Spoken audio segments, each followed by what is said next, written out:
Hey everybody, this is Bo Sanders and I'm back. While I was away, one of the most often requested videos to be updated was the one about Church 2.0 and web thinking, because I didn't have a good microphone at that point and it sounds terrible. It's one of my most popular videos, but apparently it's difficult to show like in a Sunday school class or anything that you're going to put it through a speaker if you're not watching it just alone at your computer. So I thought I would take a moment today and re-record that. Also, tomorrow I have a seminary class coming here to Vermont Hills to see how we do Church 2.0. And so I thought I would record this so that they can review it and maybe reference it in an upcoming project if they are interested. So the first thing to get straight is that web thinking is a completely different way of addressing or conceiving of the way we interact and the way that the world works. It's not a gimmick or a shtick, and it's important to get this because we are exiting a time when foundationalism, or that Cartesian idea of reducing things down to their lowest common denominator, finding the foundation stone that cannot be doubted, and then you set that as a stone, and then you build your faith or your theology or whatever it is, philosophy, on top of that. But that foundation stone is the unquestioned that cannot be moved. And so web thinking is a completely different way of orienting, addressing, conceiving of, conceptualizing the way things are. Web thinking says that the way we interact, the way things are anchored or tethered together is what is most true about them, how they relate to other things. And so that interaction, that connection is what holds ideas, philosophies, theories, theology, spiritualities together, religion even. Emergent thinking, important to clarify, is the opposite of the top-down architecture of designing and like with a blueprint and then executing a plan. Emergent thinking, it says that the smaller component parts give rise to the larger expression or reality. But that you don't, like if you wanted to design a swamp, you don't start with that idea, like let's design a swamp, and then you orchestrate it in a mechanistic way to make it come about.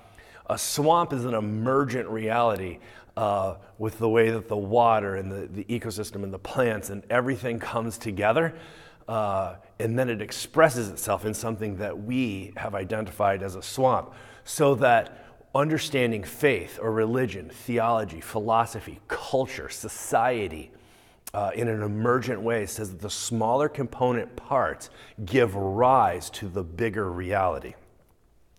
That's important because in the World Wide Web, we live in this internet age, the world is changing. Just 3 examples that are currently underway. I heard a great story about, ahead of the Super Bowl, that the Philadelphia Eagles, they had really embraced this underdog mentality, and one of the players had made a shirt that was actually a fundraiser for elementary schools in Philadelphia about being underdogs.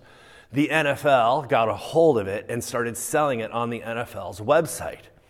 And you know, the NFL is this major monopoly as far as a business model goes.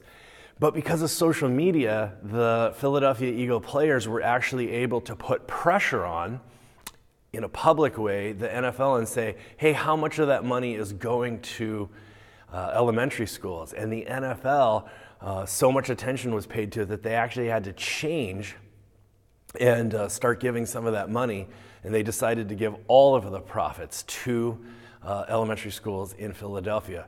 The Me Too movement right now that started with Harvey Weinstein and so many other famous and big name peoples in every industry are being called to account for their behavior.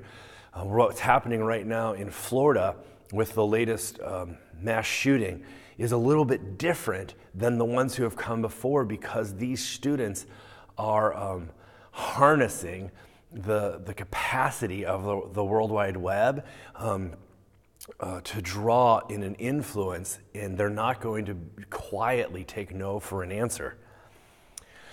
So in Web 1.0, this is an important distinction. Web 1.0 was basically an electronic yellow pages. Like if you were a church like ours, Web 1.0 is when you put forward on your website what you want people to see. The most agency that a person who was on your website had was to click on one thing and go to another page. But it was all the information was unilateral that was coming from the church and it was presented, or a business, whatever it is. Web 2.0 is a little different in that things like Facebook or eBay, they provide a space, but they don't provide all of the content. So they do provide a framework, but people contribute and participate in the website in a brand new way. So I've embraced this idea called Church 2.0, and it's part of Google, Church After Google, and Church 2.0 is a space like this where we host a conversation, but we don't provide all of the information. You know, in Church 1.0, it was a stage show. It still is a stage show in many places, where everyone sits facing one direction. They sing the words that are put up on the screen. The church is in total control. It's pre-scripted. Who prays when, what songs we sing. The person with the microphone is in total control of the content. Church 2.0, like we're doing here, is a little different in that we provide the basic framework, like a topic, and I present like maybe a catalyst or a fire starter, some call it a homily, and then we open it up for conversation. We might break into smaller groups.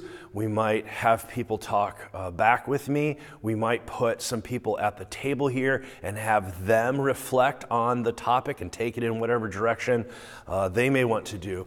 Church 2.0 is to embrace a way of interacting with our community, our congregation, our society, where we host a space, but we don't provide all of the content. And this fits perfectly well with Doug Padgett's idea of the pastor as Google. We have moved, as Lynn Sweet says, from the Gutenberg era to the Google era. And I actually remember growing up, we had saved up and we bought a set of encyclopedias. And encyclopedias are kind of these amazing snapshots of a moment in time. You know, I don't know if you know this, but the encyclopedic movement was trying to take all known human knowledge and catalog it, which seems ridiculous in the age of the internet. But at the time, they were trying to catalog all known knowledge, all information. This is actually pretty a great analogy for how people viewed the pastor's office. You know, the pastor was supposed to have an encyclopedic knowledge of faith in the Bible. And when I first got into ministry nearly 20 years ago, you know, people would come to the pastor's office for marriage counseling, for financial advice, for wisdom about jobs, I mean, just anything, child rearing. The pastor had to have an encyclopedic knowledge. And even in my first 10 years of being a pastor, I saw that change, and now it's really pronounced. People don't do that anymore. They just Google stuff. So this idea of the pastor as Google works like this. Google is never your destination. But if Google helps you get what you're looking for, get to where you're going, you learn to trust Google or any search engine. This could work, but it's a great analogy. The pastor, that role is changing, and I actually want to argue that the church itself is changing to church as Google, where the church, going to church isn't an end in itself. It's not the point. The pastor doesn't have to have an encyclopedic knowledge. But if the pastor or the church helps people get to where God is calling them to or where they're going, they learn to trust the pastor or the church. Being a Christian in this way, the minister as Google or the church as Google, says getting people to come to 1 hour on Sunday morning isn't the measure of ministry, but did we help people get to where God was calling them? So this idea that we host and are hospitable to the work of God in people's lives means that it doesn't all come from the stage, it doesn't all come through the microphone, but that we set up a space but we don't provide all the content, and sometimes we don't even provide all of the questions. We live in a world where people can customize, modify, retrofit. They put on aftermarket things, they specialize, they tailor. But when you come to church, it seems to be like one size fits all. You sing your certain number of songs, you have the announcements, you have the sermon, you have a response, you go home. The world is changing, and I think that the church has an opportunity to adjust, adapt, evolve, however you want to say it, and meet the world in a brand new way where we're not in control of all of the conversation. We just set the table, but everyone brings something to the table. This is not a gimmick. This is not a shtick. This is actually a different way of being the church and doing church. So, that is my 10 minutes on Church 2.0. If you have any questions or anything we need to follow up on, please let me know. But this is something I'm so invested in and I believe in so deeply. I would love to get your feedback on it.